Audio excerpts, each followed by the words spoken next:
What's going on, YouTube? Welcome back to another video of a grown man playing with toys. No, but on a serious note, this video is long overdue. A bunch of these clips around the course I actually filmed a long time ago. I've just been too busy and lazy and not motivated to make the second part of this video, but I want to get into my AX24. After all of the mods and upgrades and everything I've done to it, I want to go into that and explain the differences it made and how much better it performs. So this video might not be too long, but we'll go ahead and get into the breakdown of what's inside the car. So stay tuned.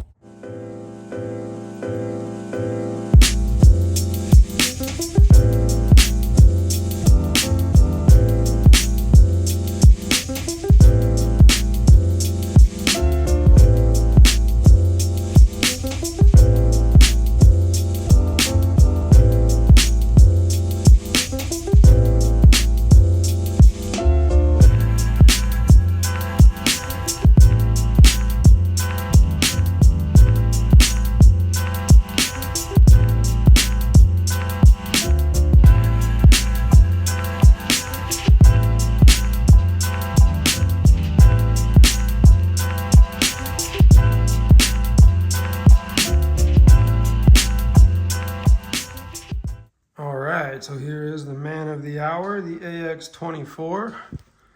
Pretty well modified.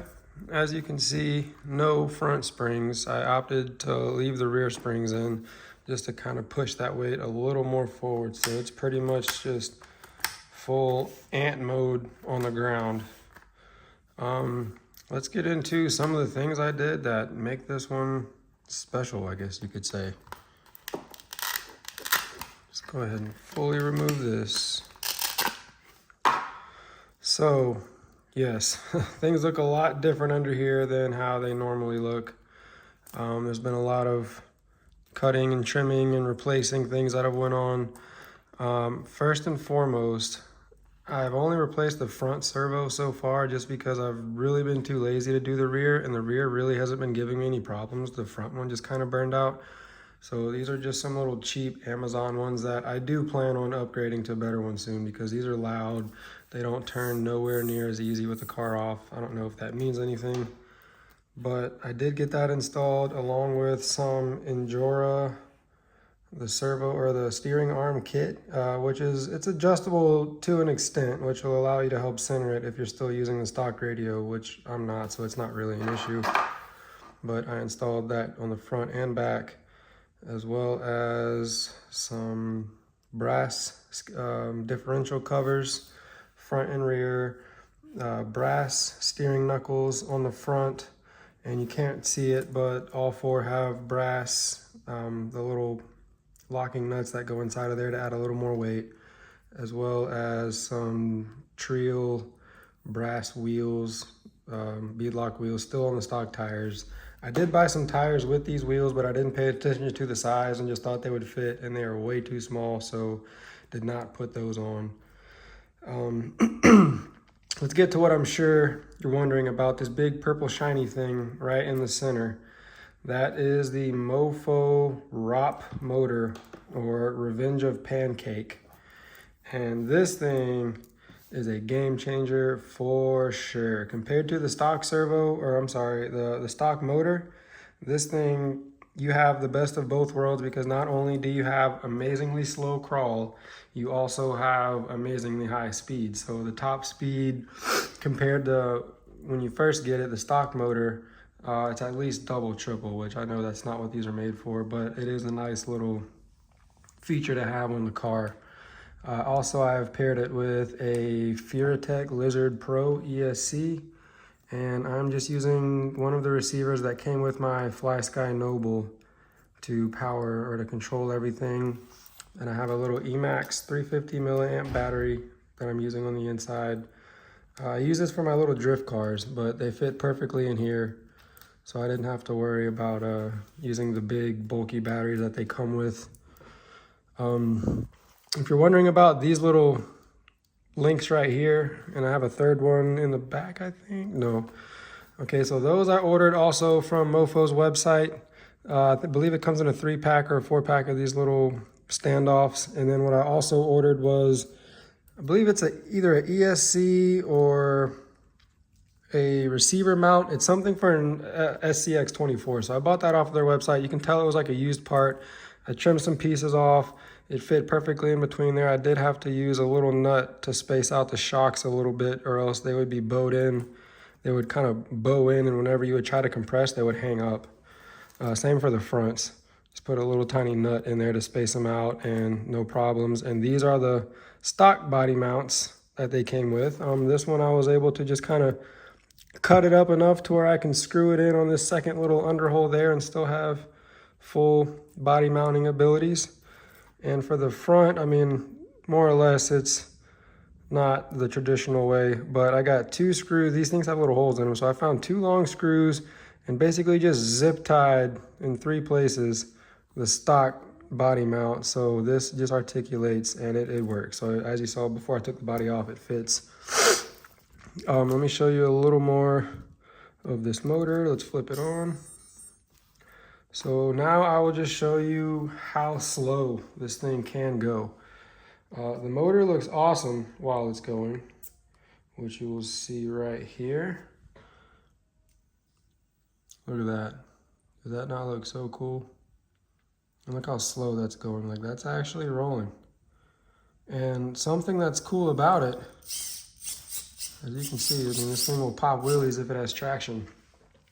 Something though that's really cool compared to the stock motor and another car I have, is once you have this slow crawling mode, like whenever you're slow crawling, it doesn't really maintain that torque. So like you hit a wall and it'll stop, and then you got to give it more throttle to get over that wall or obstacle, whatever you're trying to get over. Whereas this one, you have that slow torque and it maintains it the entire time without having to change your throttle input. So you just get this thing moving nice and slow and just hold it, and it's going to truck its way over. It's not going to lose its torque to where you got to give it more gas. You just hold your same steady amount and it'll work its way right on over. So I will also include some of the clips I was talking about that I did film a little while ago on my little course that I made. It's a little at-home budget course made out of, you know, trash, plaster, boxes, styrofoam, the usual. But real quick, before I do that, I want to give a quick rundown of how I have this set up on my Flysky, because this is pretty neat, I feel like. As you see, I still have all my all-wheel steering and all of that. Let me just back the camera up and see if I can get more in frame. So if you're familiar with the Flysky, you are able to activate all-wheel steering. Let me see if I can find it real quick. I don't remember exactly how I got there. I think it's under mixes. Yes, there you go. And then 4-wheel steering mixing, and then you'll choose which channel it is and the rate. And I'm not sure, I don't feel like going through all these settings. I'm not sure what it means. This is what I have selected. And let me just show you how it works for me, how I have it set up, because you can change what button does what. This is how I have mine set up. So if I want opposite steering, all-wheel steering like it's in now, I'll just click this button right here. If I click this one over here, now it puts it on opposite, or I'm sorry, same side, all-wheel steering. And to get back into rear-wheel steering, you just, whichever mode you're in, you just click it again, and now you're just in regular front-wheel steering. If you're in this mode, or if you don't remember which mode you're in or what button does what, just press any of them twice, and it'll put you back in regular. And as a bonus little cool feature, this little button right here, I have programmed when you press that one, it is just the rear.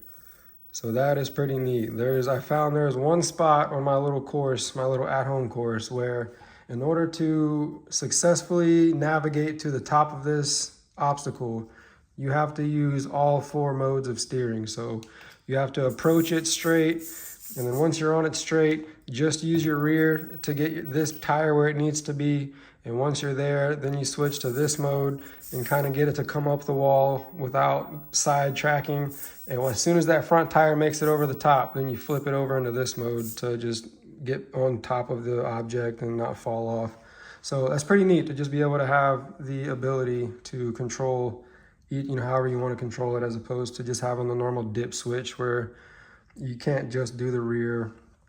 And also I feel like the stock receiver and transmitter, it did not give me enough steering since there's no endpoint adjustment. So whereas this, I have them maxed out to 150, or I'm sorry, 120 on both ways. And as a result, the front, it steers pretty hefty. It rubs on the shocks, like when you're looking at it, but it doesn't really affect the driving. This thing, I mean, this thing is a little beast. It's very capable. It does very well, especially compared to, I have a TRX4M, which I think I'm about to just go ahead and knock out a video on that one too, that I recently got, comparing it to this one. Lately, I've been going to the mountain bike trails and taking them both with me and just finding some cool little rocks and stumps and roots and stuff to crawl on and having a good time. So, yeah, we'll just, I think now we'll get into those clips I have of my outdoor course, and hopefully you guys enjoy it. And if you like this video, don't forget to give it a thumbs up. As always, a like and subscribe. If you have a question, anything in the comments, I do reply. Very active on here. Check, you know, I at least check it once a day to see if I have anything new. But yeah, I hope you guys enjoy.